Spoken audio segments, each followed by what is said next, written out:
Et bonjour à vous. Aujourd'hui, présentation de Sanctuary de Keeper's Era, l'ère des gardiens. C'est un jeu de Tabula Games qui est distribué et francisé par Légion Distribution. Alors, c'est un jeu de type Magic, l'assemblée, c'est-à-dire un affrontement un contre un entre deux invocateurs qui vont essayer de se détruire. Bon, là, cette fois-ci, c'est pas comme dans Magic où on détruit directement l'invocateur adverse, on va détruire les sanctuaires. Alors, c'est une version KS qui est améliorée, surtout esthétiquement et point de vue pratique. Elle a des jolis playmats, comme je vais vous montrer ça. Des jolis playmats, elle a un système de rangement, mais après, le cœur du jeu, le cœur du gameplay, lui, restera identique.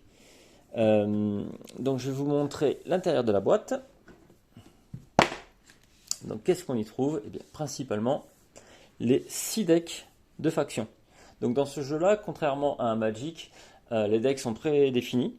Il y a possibilité de faire soi-même ces decks, mais déjà sachez qu'ils sont faits, il n'y a pas besoin de prendre du temps pour les préparer à l'avance, ce qui donne des parties beaucoup plus fluides et rapides, surtout si comme moi vous n'avez plus le temps de préparer vos decks à essayer de chercher les combos parfaits, c'est idéal. Surtout que chaque faction est bien définie, aussi bien esthétiquement bien sûr, mais aussi par un gameplay vraiment différent, bien particulier, qui va utiliser plus en détail une mécanique particulière. Donc vous avez ici vos 6 factions. Si vous achetez le jeu en boutique, donc vous n'avez pas la boîte ni les playmats, vous aurez par contre 2 packs de factions différents qui seront pour ici les Terres de l'Aube, qui vont regrouper ces 3 factions, les Tannen, Ganto et Antar. Voilà. Et sinon, les terres du crépuscule, je crois, qui vont correspondre aux 3 autres factions. Vous avez aussi pour chacun quelques cartes supplémentaires pour un mode solo, puisque oui, il y a un mode solo dans le jeu, et je vais vous montrer ça sûrement dans une deuxième vidéo. Alors, déjà, je vais vous montrer ce que l'on a en plus donc, dans cette version KS, donc cette jolie boîte, avec un rangement, un tiroir pour ranger les 4 playmats, puisque le jeu plutôt axé du 1 contre 1, mais il peut se jouer jusqu'à 4. Donc voilà, on a 2 playmats supplémentaires. Vous avez celui-ci, c'est un des 2 playmats de la boîte de base. Vous avez dans cette boîte de base également celui-ci. Et j'avais rajouté lors du KS l'achat des 2 maps, des 2 playmats supplémentaires. Ils sont celui-ci, qui je trouve pas mal du tout. Celui-ci qui rend très bien aussi. En fait, c'est simplement l'artwork de la boîte une fois qu'on la déballe. C'est l'artwork qui est à peine un petit peu revisité. Voilà, allez. Je mets ça de côté pour l'instant. Tac, mais je vais enlever ces deux-là. Et nous garder ça. Ça sera plutôt pas mal. Donc je vais faire une mise en place, pour l'explication des règles, une mise en place classique de 1v1. Hop, on met ça bien. Donc sachez, c'est juste esthétique, hein, encore une fois, hein, le placement des maps, des playmats, pardon. Ça a de la gueule, on voit de suite où est-ce qu'on place les choses, et c'est confortable, mais bon, ça n'apporte rien niveau gameplay. Allez, on revient sur la boîte du jeu. Donc comme vous voyez, hein, l'artwork des playmats, c'est celui-ci. Donc on a nos 6 decks, on a éléments très importants, des petits cristaux là, qu'on appelle des gemmes dans le jeu, ça correspond à la mana dans Magic. C'est avec ça qu'on va acheter des cartes, les invoquer. On a ici aussi des petits tokens qui vont nous permettre d'utiliser, enfin qui vont avoir un lien avec les sanctuaires. On va voir ça tout à l'heure. Des petites cartes comme celle-ci de résumé, aussi bien de compétences, plutôt d'attributs des unités et les phases du tour. Et plusieurs autres cartes et en tout genre qui vont correspondre à plusieurs modes de jeu qui sont bonus, qui viennent aussi avec le KS. Je ne sais pas s'ils sont dispo en version boutique classique, mais à mon avis c'est attrapable facilement un peu partout, sur tous les modes campagne. Alors bon, j'ai un peu checké tout ça. Il n'y a rien qui me parle vraiment. Je trouve le système de campagne pas ouf. Le système d'artefact à la limite peut être pas mal. Peut-être que j'y reviendrai dans une autre vidéo. Mais bon, sachez que tout ça c'est du bonus, hein. Vraiment, le cœur du jeu, l'essentiel, c'est ces deux blocs de 3 decks. Alors, je vais vous présenter du coup une mise en place classique. Allez, je vais sortir par exemple les Kras. J'aime bien jouer cette faction-là. Et les Molran. Les Molran, donc qui va être la race plutôt guerrière, qui va marcher avec un système de flancs, d'unités sur les flancs. Ils vont se renforcer comme ça. Et moi, je joue par exemple avec les Kras. Les Kras utilisent la destruction de leurs propres unités pour se renforcer. Il y a un système de sacrifice qui va plutôt bien avec le concept de mort-vivant, je trouve. Allez, on range la boîte, on la met de côté et on va installer tout ça. Alors, quand on commence une partie de Sanctuary, chacun choisit sa faction. Tac. Et on se fait un deck de 28 cartes. Alors, avec les versions boutiques, encore une fois, pas de soucis, c'est déjà le cas. En version KS, on a quelques cartes supplémentaires, 3 exactement par faction, donc il va falloir soit les enlever aléatoirement, soit se faire un petit tri. Donc, voici les 3 éléments principaux qu'on a dans un deck de faction.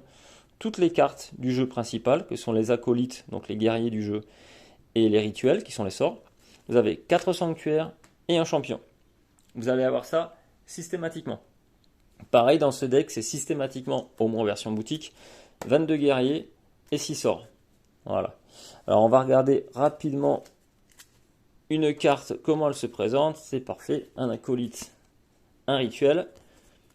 Alors, hop, petit focus.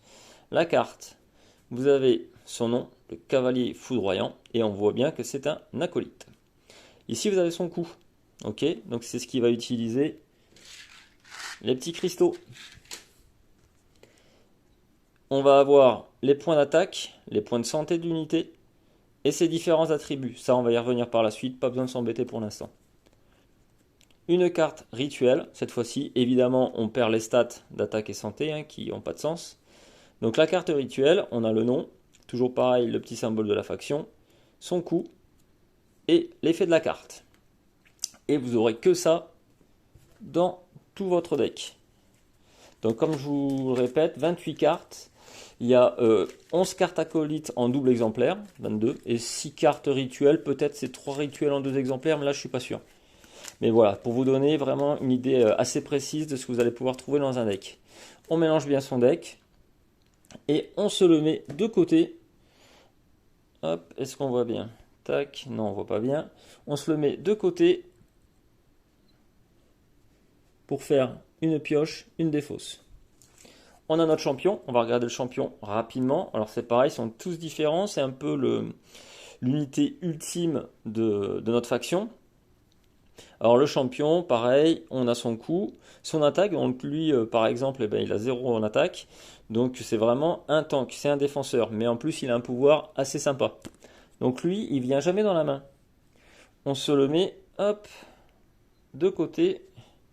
Je vais reculer un petit peu tout ça pour le faire apparaître.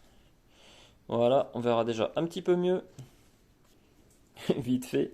Donc lui on le met de côté, il a un emplacement sur playmat pour ça, mais sachez simplement, mettez-le à gauche de votre sanctuaire, vous êtes tranquille. Et les sanctuaires en eux-mêmes. Allez. Donc on en a 4, ils sont tous différents. On a donc leur nom, le sanctuaire. On a leur Aegis qui correspond en fait à leur point de structure, à leur point de vie, et leur point de déclin. On verra après à quoi ça sert.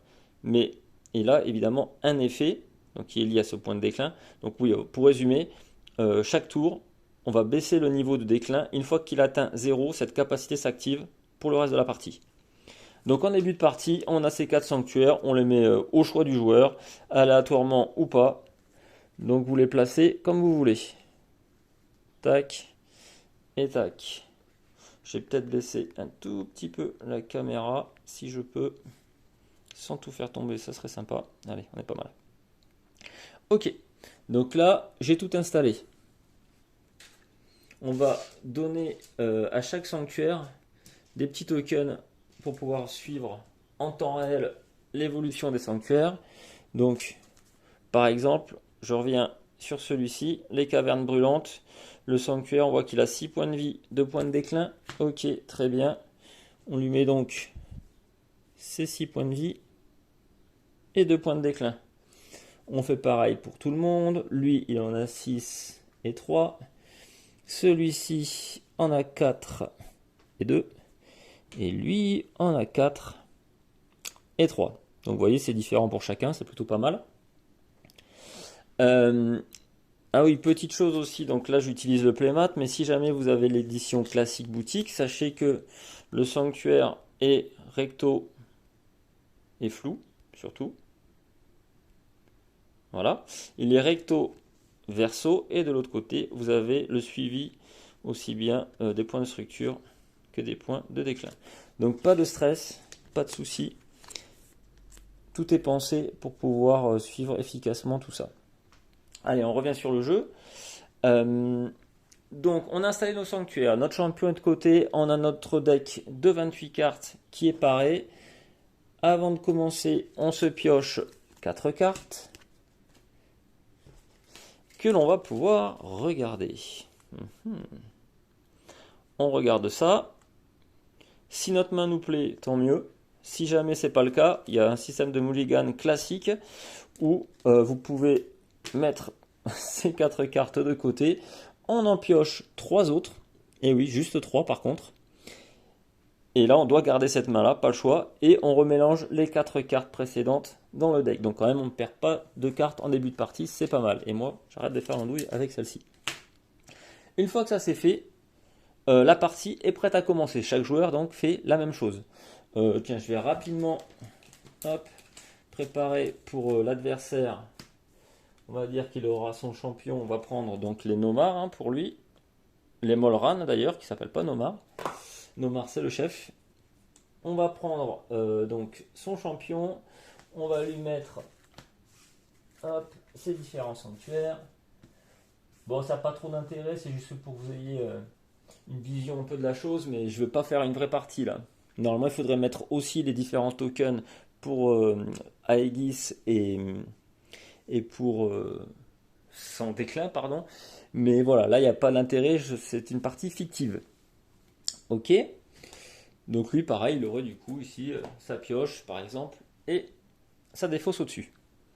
Donc le jeu, en fait, quel est l'intérêt, quel est le but du jeu principal? C'est de détruire les sanctuaires adverses. Là-bas. C'est mieux si je vous les montre, remarque. Ok. On n'est pas trop mal. Allez, ça ira. Le but, on détruit les sanctuaires adverses. Quand ça c'est fait, immédiatement, on gagne la partie. Voilà. Donc c'est plutôt simple comme concept. Alors, on peut voir qu'il y a 4 sanctuaires, et donc 4 sanctuaires dit 4 colonnes qu'on appelle des voies dans le jeu. Alors là, sur les playmats, ils sont séparés par des petites lignes qui ne doivent pas trop se voir à la caméra. Mais voilà, donc le concept, c'est que ici, vous avez une voie. Et c'est ici que l'on va faire apparaître les unités. Alors, comment tout ça, ça fonctionne? Est-ce que... Non, je n'ai que... Ah si, j'ai acolyte et rituel, c'est parfait. Donc, en début de partie, première chose que l'on va faire, première chose que l'on fait en début de partie, on gagne 2 essences. Voilà. C'est la mana du jeu. On gagne 2 essences que l'on garde de côté. Ok. Je vais me la mettre par ici. Ça sera très bien. On gagne 2 essences toute la partie, sauf le premier joueur en tout début de partie, qui lui est avantagé, donc il n'en prend qu'un. Et après, par contre, donc on aura toujours 2 essences tous les tours. Une fois qu'il a pris ça, concept hyper important, on vérifie qu'il nous reste des cartes dans la pioche. Si ce n'est pas le cas, on doit choisir de détruire un de nos sanctuaires. Et donc ça, c'est un élément clé capital du jeu. La gestion de son deck. Puisqu'on peut être tenté d'aller chercher un combo particulier, il y a plusieurs effets et compétences de cartes qui nous permettent d'aller piocher des cartes plus facilement. Mais si on fait ça, on épuise son deck, et s'il n'y a plus de deck, les sanctuaires vont sauter. Parce que oui, une fois le deck épuisé, il n'est plus remélangé. On n'a que ça pour finir la partie. Ok? Voilà. Donc il faut vraiment gérer son deck, c'est hyper important. Alors, donc on a checké, tiens oui, il me reste toujours des cartes, c'est bon, pas de problème. On a fini la première phase. Tiens, je vais vous montrer la carte, comme ça sera sympa. C'était la phase de début de tour. On arrive à la phase d'invocation. Très facile la phase d'invocation. On regarde ces différentes cartes et on paye pour les faire venir sur le plateau. Donc le coût, je vous rappelle, il est indiqué ici. Bon, moi avec une seule essence en début de partie, autant vous dire que j'ai pas grand chose, donc ça va être délicat. Alors je vais quand même invoquer une unité, par exemple, pour vous montrer comment ça fonctionne. Ou plutôt, je vais commencer avec un rituel. Bon, je ne peux pas le payer, mais imaginons. Imaginons j'ai 2 essences.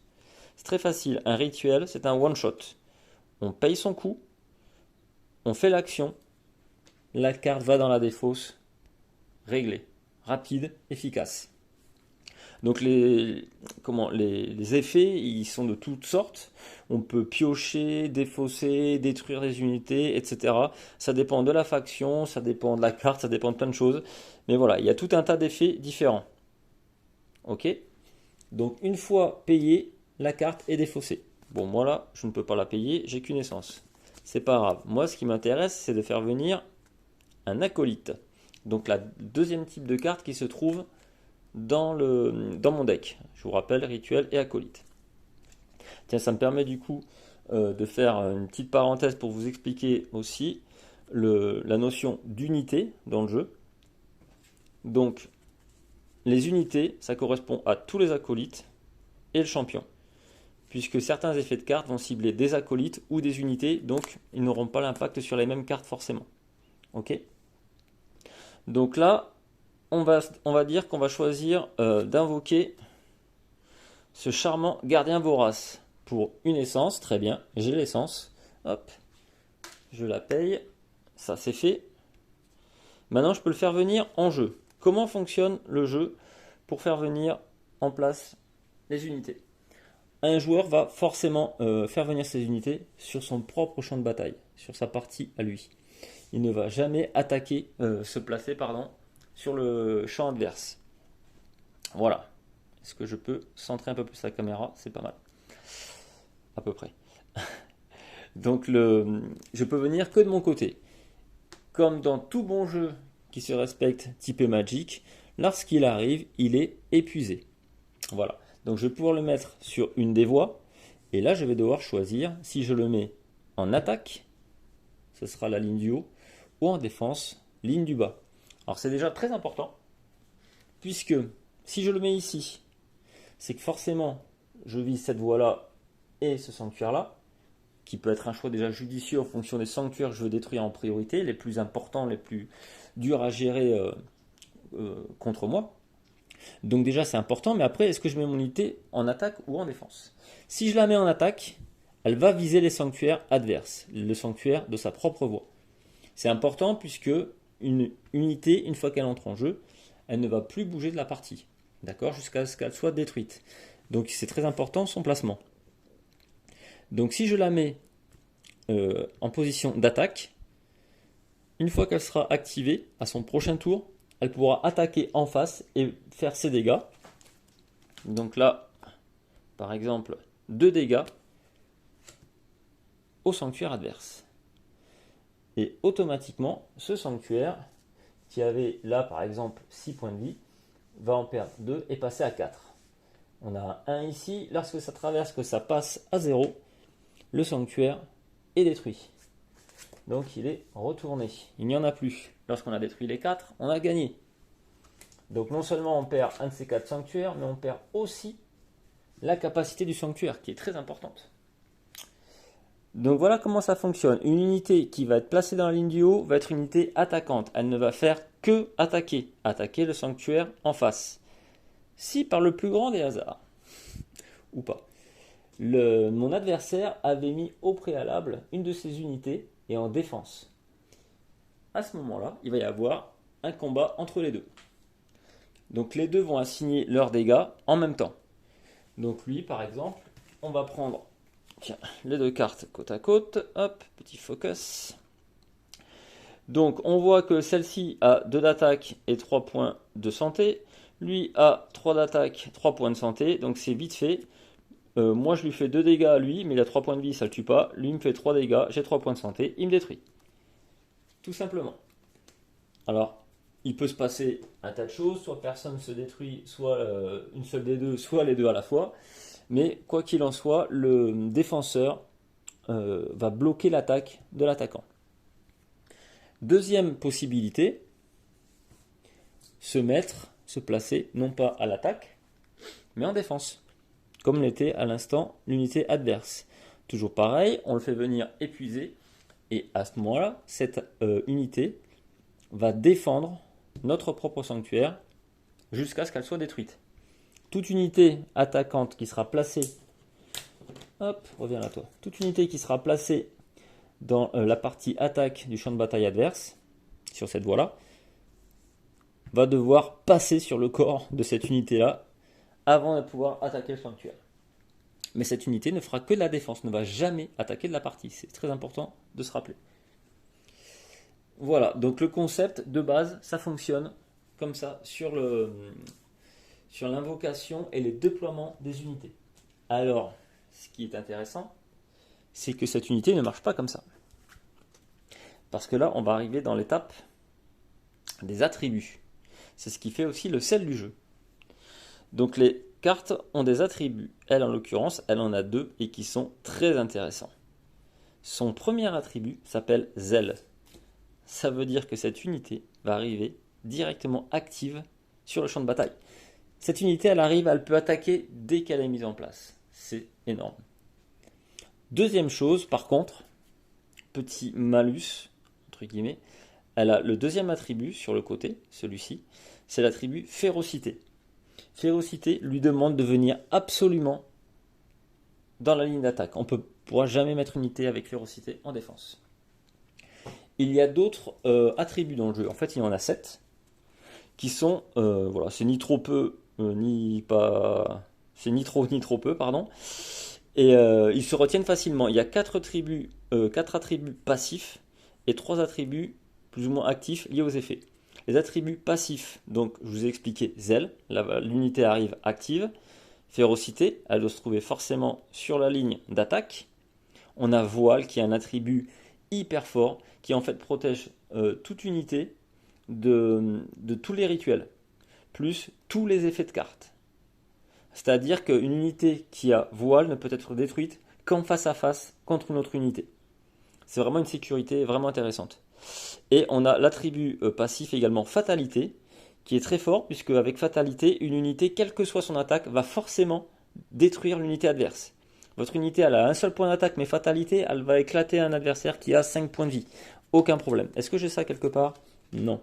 Est-ce que j'ai ça dans mon deck? Oui. Hop. Alors, où est-ce que je vais avoir ça? Par exemple, regardez. Cette carte. Mon cavalier foudroyant, qui ne coûte rien à invoquer. Il n'a qu'un point de vie, santé, pardon, faut pas que je confonde, très important. Un point de santé et une seule attaque. C'est faible.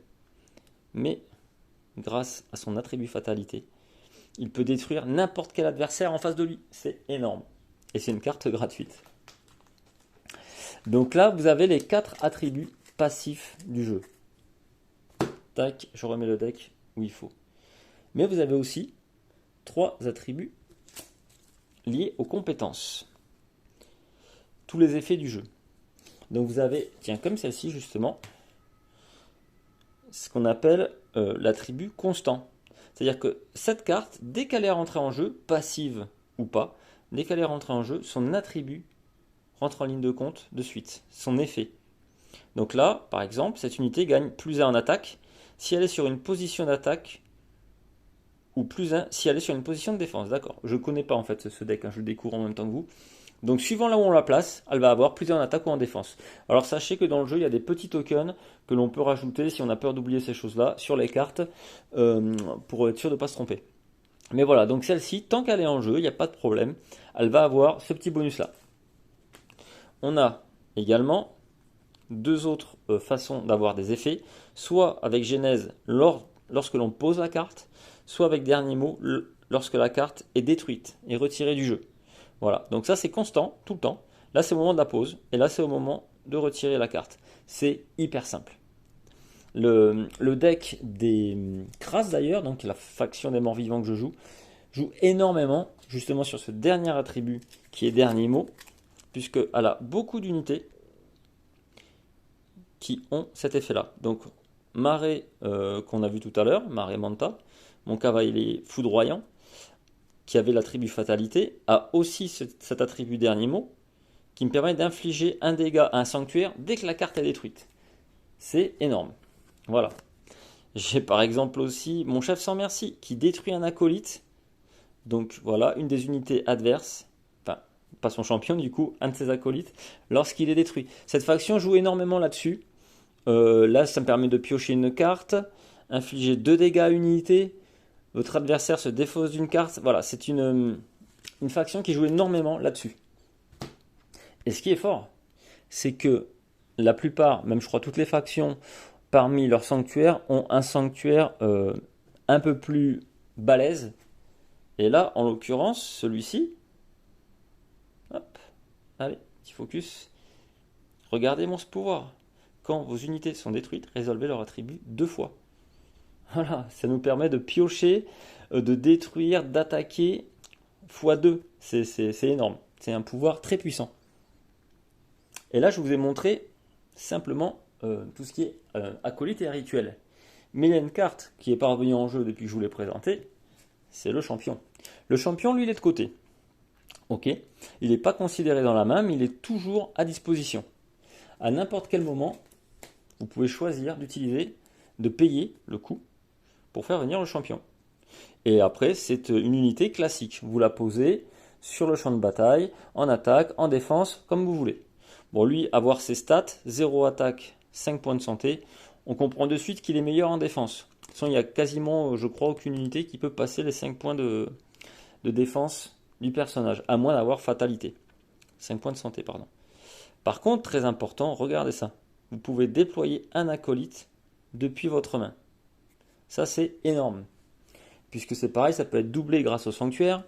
Et j'ai certaines cartes dans le deck des Kras qui activent cette compétence, même si l'unité n'est pas morte. Hein. Ça permet de booster encore un peu plus et d'accélérer l'apparition de ces compétences. Donc là, vous jouez votre champion, il est en jeu, je tire des cartes. Est-ce que je vais en avoir une par exemple? J'en ai une en tête, par exemple, regardez ça. Je fais venir cette unité qui coûte 1. Lorsque je le mets en place avec l'effet Genèse, je résous l'attribut d'une unité sur le champ de bataille. Donc l'attribut que j'avais un peu plus bas, qui me permet de faire venir directement, gratuitement, une de mes cartes en jeu. Voilà les concepts de combo de Sanctuary.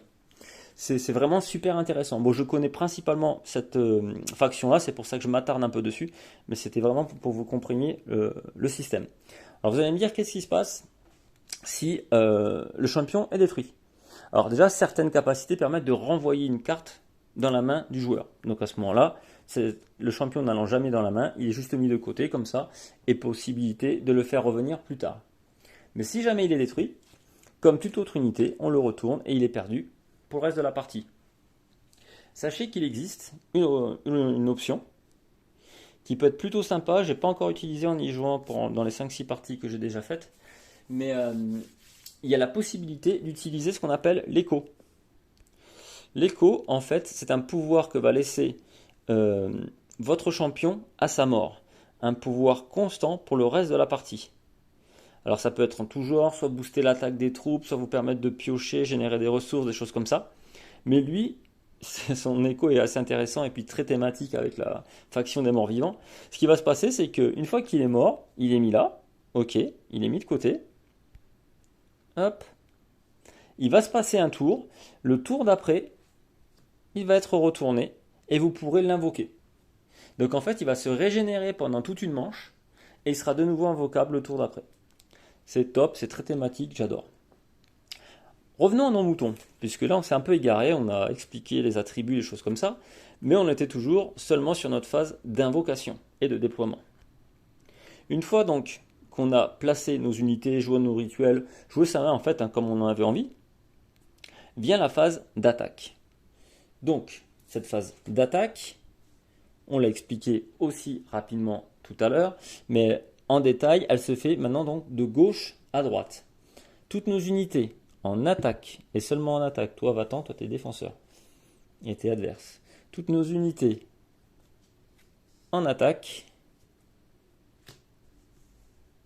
lui on va dire qu'il était comme ça, toutes nos unités en attaque vont attaquer et faire leurs dégâts sur le sanctuaire adverse.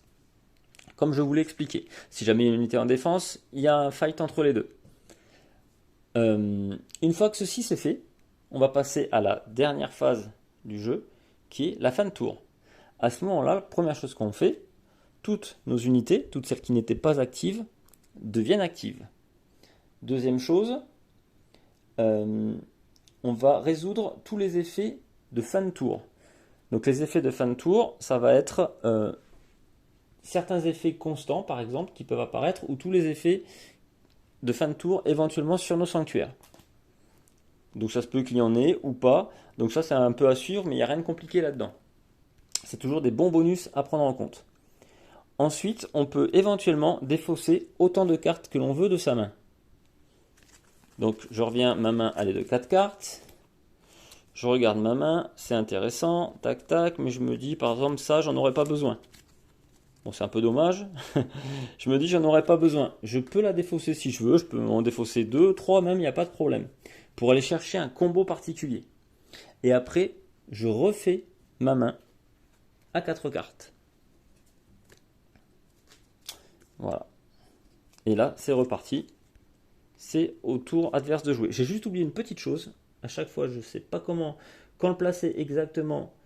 C'est avant de défausser les mains de sa carte, il faut faire la phase de déclin. Donc phase importante qui vous demande de baisser pour chaque sanctuaire leur niveau de déclin. Ok, jusque là pas de souci. Le truc c'est que le tour d'après, on va se retrouver comme ça. Ces deux sanctuaires n'auront plus d'icône déclin et du coup leurs capacités vont rentrer en jeu immédiatement pour le reste de la partie. Voilà, ce qui permet encore un peu plus de personnaliser la faction. C'est vraiment sympa. Donc, je récapitule avec ma petite erreur. On réactive en fin de tour toutes nos unités. Si jamais ils avaient des dégâts, ils sont enlevés. De toute façon, l'unité, elle ne garde pas les dégâts sur elle. C'est où le fight se finit, les unités sont détruites, soit elle régénère toute sa santé à la fin de son tour. Ensuite, on baisse le déclin de tous les sanctuaires. On fait tout ce qui est fin de tour. On peut défausser les cartes de sa main et on refait sa main de cartes. Et donc, c'est au tour adverse de jouer. On fait ça non-stop jusqu'à ce que la condition de victoire de détruire les 4 sanctuaires adverses soit réalisée. Voilà, je crois que j'ai fait le tour du jeu, du concept de base tout du moins. Alors, je vais vous montrer rapidement les différentes factions. Donc on revient ici, donc on a les Crasses, comme je vous l'ai expliqué, qui jouent avec leur système de défausse, de sacrifice, qui est vraiment sympa. Les Molran, qui donc sont les unités peut-être les plus fortes du jeu et qui jouent sur un système de flanc. En fait, si des unités sont adjacentes horizontalement, elles vont se booster les unes avec les autres. On a les Vols, les Vuls, les Wools, je sais pas comment on dit, qui eux jouent avec un système de défausse. Donc c'est là que va rentrer en compte en particulier le fait d'avoir ou pas des cartes dans son deck au début de son tour. Puisqu'il va permettre de vider la pioche de l'adversaire, de lui faire défausser des cartes. Bon, aussi les siennes, il y a un système de prise de risque intéressant avec cette faction. Mais voilà, ça joue beaucoup sur la défausse. On a une faction, les Antar, qui joue avec l'épuisement ou l'activation des cartes. Parce qu'une grosse unité adverse, c'est dangereux, mais si on l'épuise, d'accord, si on retourne la carte à l'horizontale, à ce moment-là, elle ne veut pas être activée de tout le tour de l'adversaire. Et c'est seulement à la fin de son tour que la carte va de nouveau être activé, et donc ça nous laisse un tour tranquille. Donc il joue beaucoup là-dessus, sur l'épuisement des cartes adverses et les activations de leurs propres cartes plus rapidement.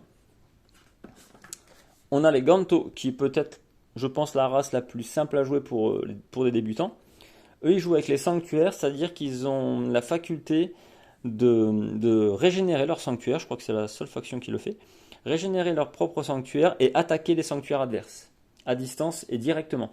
Donc c'est une faction très compliquée à affronter, puisque on perd facilement un ou deux sanctuaires rapidement en début de partie, et ça peut être assez déstabilisant, assez stressant. Et la dernière faction, les Tannen, qui sont une race aviaire, des créatures volantes, et qui est une faction aussi très intéressante, puisque celle-ci va jouer sur la mobilité. Comme je vous l'ai expliqué pendant les règles, évidemment une carte, une unité qui rentre en jeu est placée sur une case et ne va pas bouger de la partie, admettons ici. Mais avec cette faction-là, on peut, suivant les cartes que l'on a et les effets, les rituels, etc., certains effets vous permettent de déplacer vos unités ailleurs sur le champ de bataille. Voilà, ça peut être très sympa. Donc voilà, présentation de toutes les factions. Donc c'est un jeu, moi je recommande plutôt en 1 contre 1 à mon avis. Bon, il est jouable en 2 contre 2 au cas où. Il y a aussi un mode solo, donc ça sera le sujet de la prochaine vidéo que je vais faire pour vous présenter un peu plus. Commencer des parties, allez, on va dire, une fois qu'on connaît le jeu, je pense autour d'une demi-heure. Donc ça se joue très vite aussi. C'est sujet pareil, à avoir en 2 manches gagnantes, pourquoi pas, qui peut être sympa. Et voilà, c'est un jeu, ouais, c'est mon petit coup de cœur du moment. J'ai voulu absolument faire une vidéo, je trouve qu'il n'y en a pas assez, trop peu sur le jeu, alors qu'il est, pour moi, il est extra. Il a pour moi aucun défaut. On aime ou pas le côté artistique, je suis très légèrement mitigé, ça me plaît bien, c'est propre, c'est efficace. Je suis pas totalement convaincu, mais ça fonctionne bien. Mais sinon, je lui vois aucun défaut. Il a une énorme rejouabilité, il est très riche, il a l'air très bien équilibré. Là, en plus, en KS, c'est des bons composants. Il est pas cher en version boutique, je sais plus, mais je crois que les decks, la Terre de l'Aube et Terre du Crépuscule, c'est moins d'une vingtaine d'euros pour les 3 decks, et vous avez de quoi jouer, mais un temps incroyable. Il y a même donc le mode solo déjà intégré à l'intérieur. Quoi dire de plus? Je sais pas, enfin allez-y, donnez-lui sa chance au moins. Si vous aimez en plus le côté Magic, ça peut être très bon. Keyforge a cartonné il y a 2-3 ans quand il est sorti. Alors c'est un concept différent, toujours pareil, faut remettre les choses dans leur contexte peut-être, mais je trouve personnellement Sanctuary bien plus intéressant. Keyforge, c'est de l'aléatoire pur. Voilà. Vous avez aucun contrôle. Le deck que vous jouez, n'est pas équilibré, il n'est pas prévu comme ça. L'algorithme qui crée votre deck ne vous a pas fait une faction à ce moment-là, un deck équilibré. Là, c'est tout autre chose. Le deck est vraiment typé et équilibré. Vous n'allez pas perdre à cause de votre deck, d'accord? Vous allez perdre parce que, il y a une histoire de chance bien sûr, mais parce que l'adversaire aura été meilleur. Donc pour moi, Sanctuary, ça explose Keyforge, il n'y a pas photo là-dessus. Voilà, donc je voulais présenter les règles rapidement. Je vais faire maintenant une présentation d'une partie solo pour vous montrer aussi comment ça fonctionne. Vous allez voir, c'est pas très compliqué. Et voilà, et j'espère que cette vidéo vous aura plu, que vous allez enchaîner sur la suite et peut-être d'autres par la suite également. Allez, je vous dis à très vite, à très bientôt et à plus. Voilà, bye bye.